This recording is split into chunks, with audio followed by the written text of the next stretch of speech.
Hello dear students, welcome to class 11, 12 physics and maths with Dr. Saju K on YouTube channel.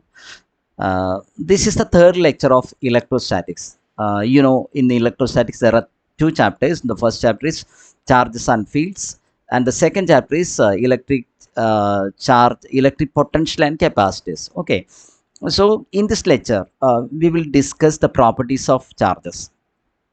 There are three properties of electric charges. Additive property, first one. The second one is the conservation of charges, and the third one is the quantization of charges. We will explain these properties one by one. Okay, now let us come to the topic. The properties of electric charges. The question is, explain the properties of electric charges. As I told you, there are three properties of electric charges. They are additive property, conservation of charge, and the quantization of charge. I will explain the first property, which is the additive property. Suppose you have a body and you are giving a charge q1 to the body. Suppose you are giving plus 3 charge to this body. Then you are giving plus 2e charge to this body. Then you are giving minus e charge to the body. It's a negative charge. You can take the first charge as q1, the second as q2, and the last one as q3. Like this is q1 and this is q2. We usually represent the charge by the letter q. Q means the quantity of electric charge. The q comes from the quantity of electric charge. And this is the, let this be the third charge, q3. So the total charge of the body is the sum of these three charges. You can say the total charge of the body is the sum of these three charges, q1, q2 and q3. So you can add these charges plus 3e, plus 2e, plus minus e. So this is 5e and this is minus e. So it is 4e in total. Okay. So this is the total charge. So this property says that the charge, if you are giving charges q1, q2, q3 to a body, etc., up to qn for a body, you can add the charges. Okay. You know that there are two types of charges. One is a positive charge, the other one is a negative charge. So addition means it's an algebraic addition. I mean, if there is a negative charge, you have to subtract. If there are positive charges, you can add. Okay, so charges can be added. This property is called the additive property of charges. It's a very simple idea, very basic idea. I am going to the second property of charges. Second property is the conservation of electric charge. All of you are familiar with the conservation of energy. You know the statement. Energy can neither be created nor be destroyed, but it can be transformed from one form to another. In the same way, we can say that charge cannot be created. Charge can neither be created nor be destroyed, but can be transferred from one body to another. Man cannot create charge. Okay, we have seen the example of glass rod rubbed with silk. I think you remember that. Glass rod rubbed with the silk. In this case, what happens? Glass rod gets positive charges. Suppose glass rod gets plus 10e charge and the silk gets a negative charge, which is minus 10e. Okay, before rubbing, before friction electricity, I mean before rubbing, what were the charges of these two bodies, glass rod and silk? What were the charges? Both bodies were neutral. Before rubbing, both bodies were neutral. This glass rod was neutral as well as the silk was neutral. Neutral means there were no charge. After rubbing, glass rod got this charge, this positive charge, and silk got this negative charge. Even now, if you sum these charges, you will get plus 10e, plus minus 10e. What is the result? It's 0. So before charging, the bodies were neutral, or the total charge was 0. Even after charging, even after rubbing, the net charge is 0. So the charge is conserved. The charge before charging, the total charge before charging is equal to total charge after charging. So we cannot create charge. We are simply transferring the charge from one body to another. Here what happens, some 10 electrons. If the silk gets 10 minus 10 e charge, What does that mean? 10 electrons are moving from the glass rod to silk. That is why the glass rod is positively charged and silk is negatively charged. When electrons come to a body, it is negatively charged. When electrons are lost by a body, it is positively charged. So during the charging process, what happens? There is a transfer of charges from one body to another. We cannot create new charges. That statement is known as conservation of electric charge. Okay, so the charge can neither be created nor be destroyed, but can be transferred from one body to another. Okay, the total charge of an isolated system is always conserved. That is another statement of the same conservation of electric charge, conservation law. Okay, the total charge of an isolated system. Isolated system means what? The system which is not in contact with any other body. It's a separate system. It's an isolated system. Okay, it has no contact with any other body. The total charge of an isolated system is always conserved. Okay, this is a basic conservation law.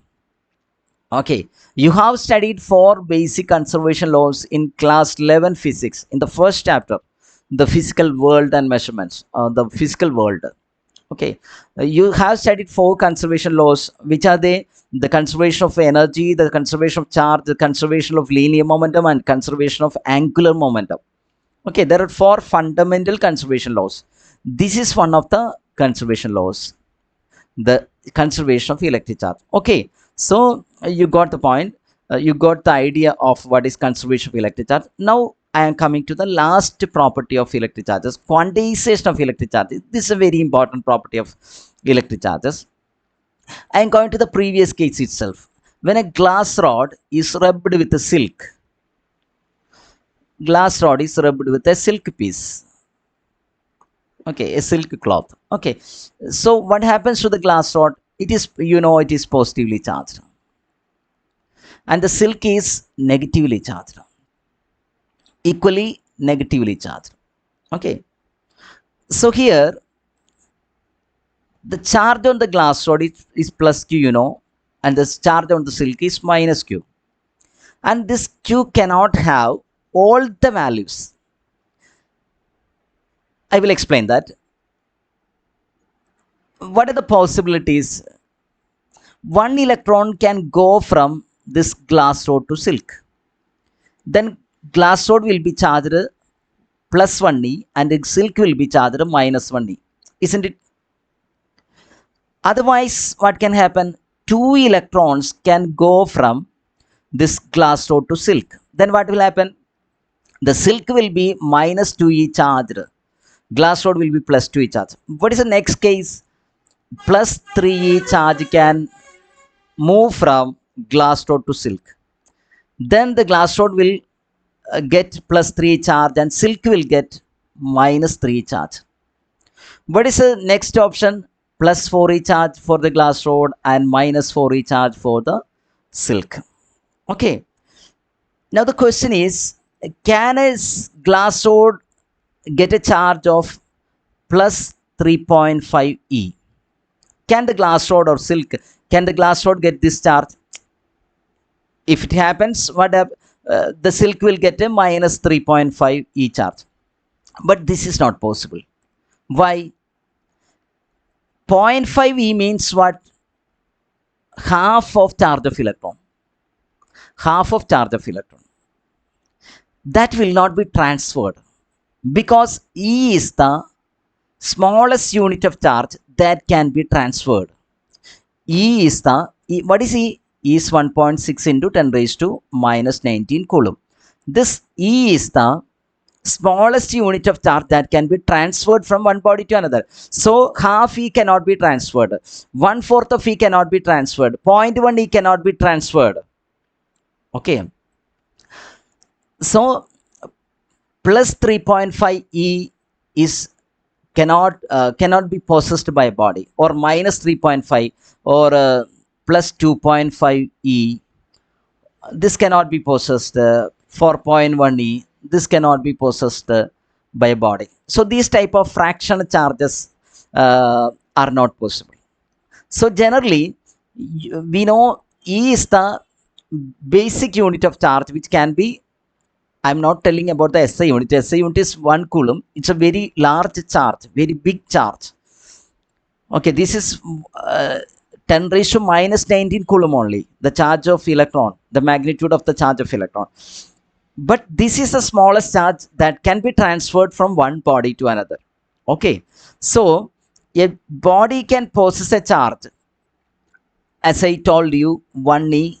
It can be plus or minus integers. Okay, 2e, 3, etc. Generally, I will write it as ne.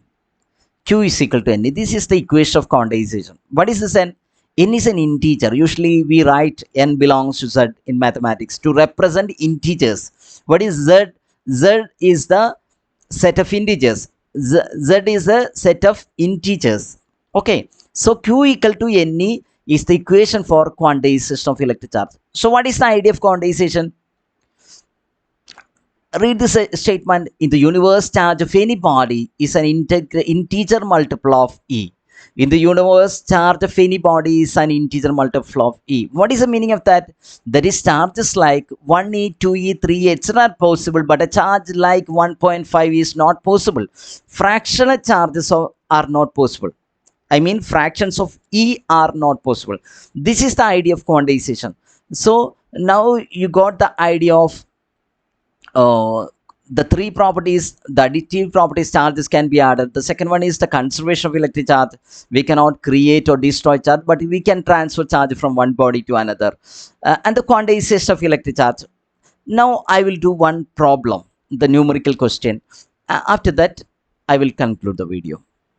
Here, read this question. A polythene piece rubbed with wool. So here, the question tells about a polythene piece which was rubbed with wool, and this is found to have a negative charge of this. So if you read the question carefully, you will get the idea. The polythene piece rubbed with wool is found to have a negative charge of 3 × 10⁻⁷ coulomb. A polythene piece which is rubbed with wool is found to have a negative charge. So polythene piece got a what type of charge? Negative charge. And wool should have got a positive charge, right? Because polythene piece rubbed with wool is found to have a negative charge. Actually, if you read the sentence from here, there will be a mistake, because you will understand that when you read from here, you will understand the wool is found to have a negative charge. But it's not like that. You have to read from the beginning. A polythene piece rubbed with wool is found to have a what material? What is found to have a negative charge? Polythene piece is found to have a negative charge, not the wool.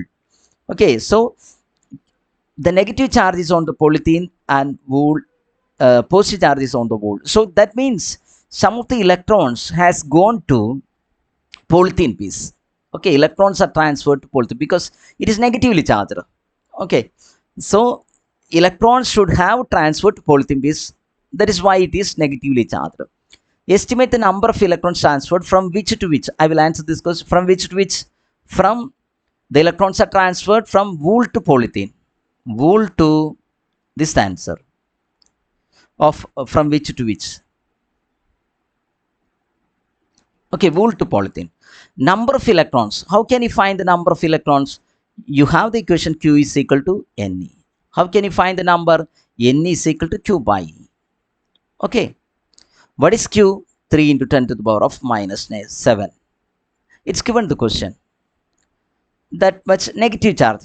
It's okay. It's a negative charge. And what is E? The value of E, 1.6 × 10⁻. You have to remember this value. 1.6 × 10⁻⁻19 coulomb. Okay. So you have to simplify this value. 3 divided by 1.6 into 10 raised to how much? 10⁻⁻7 on the numerator, and there is 10⁻⁻19 in the denominator. When it comes to the numerator, it will be plus 19, right? So it is 3 by 1.6 into 10 raised to 12. Okay. I think this is approximately 1.8 into 10 raised to 12. This is the number of electrons that is transferred from wool to polythene. Okay. Is there the B part of the question? Is there a transfer of mass from wool to polythene? This is an NCERT question. Okay, given in the exercise portion of NCERT. Is there a transfer of mass from wool to polythene? Electrons are going from wool to polythene. That means electrons have a definite mass. I have already discussed the topic in the previous video. When electrons are transferred, here you can calculate the mass, how much mass will be transferred. Here this is an yes or no question. You have to simply write yes or no. Is there a transfer of mass from wool to polythene? Yes, because some electrons are transferred from wool to polythene, so they have mass. Each electron has a mass. So m is, you can calculate this mass by using the formula n, not Ne, it is n times mass of electron. What is n? 1.8 into 10 raised to 12. If you want, you can calculate. In this question, it is not asked to calculate. What is the mass of electron? Do you remember that? 9.1 into 10 raised to minus 31 kilogram. So you will get the mass in kilogram. You have to, if you multiply, you will get the value. Okay, I am not going to multiply this. In these cases, what you have to do is multiply the numbers, and powers you can simply easily simplify. It will be, I think it is minus 31 plus 12, so it is minus 21, minus 19, right? Yeah, minus 19. Okay, you have to multiply this, then you will get the mass in kilogram. Okay, so you got the idea of this properties of electric charge. This is a very important question for board exam as well as for entrance exams. Okay, so thanks for watching. We will meet in the next video.